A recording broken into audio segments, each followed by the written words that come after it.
കാറിന് one side 85 രൂപ, മാഹിയിൽ തലപ്പാടിയിലുള്ളതും 75 രൂപയാണ്. താൽക്കാലികമുള്ള ഈ കോപ്പിനാണ് കാറിന് തന്നെ 85 രൂപ വാങ്ങുന്നില്ല. ചെറിയ ട്രക്കിനൊക്കെ 560 രൂപയാണ് വൺ സൈഡ്. ഇപ്പൊ ഞാനുള്ളത് കുമ്പള ടൗണിന്റെ അടുത്താണ്.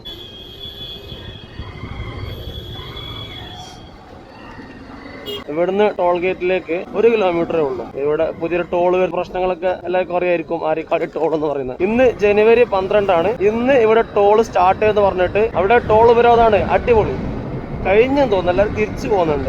ശരിക്കും 2 ടോൾ തമ്മിൽ ഒരു 60-65 കിലോമീറ്റർ ദൂരം വേണമെന്നാണ് നിയമം. പക്ഷെ ഇവിടെ വെറും 20 കിലോമീറ്റർ ആണ് ഇവിടുന്ന് അടുത്ത ടോളിലേക്ക് ദൂരം ഉള്ളത്. ശരിക്കും ഇവിടെ ടോൾ പാടില്ല. കുമ്പളയില് താൽക്കാലികമായിട്ട് ആണ് എന്നൊക്കെയാണ് ഇവിടുന്ന് പറയുന്നുള്ളത്. പക്ഷെ ശരിക്കും ഒരു 20 കിലോമീറ്റർ ടോൾ വരാൻ പാടില്ലല്ലോ. അപ്പൊ ഇന്ന് ഇത് സ്റ്റാർട്ട് ആവും എന്ന് പറഞ്ഞിട്ട് ഇതിനെതിരെ ജനകീയ സമിതി ഉപരോധം നടത്തുകയാണ്. ഫുള്ള് പോലീസും കാര്യങ്ങളൊക്കെ ഉണ്ട്.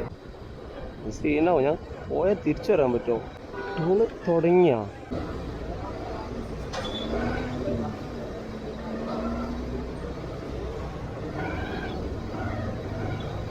ടോള് സ്റ്റാർട്ട് ചെയ്യല, ടോളും കൊടുത്ത് പോകുന്നുണ്ട്.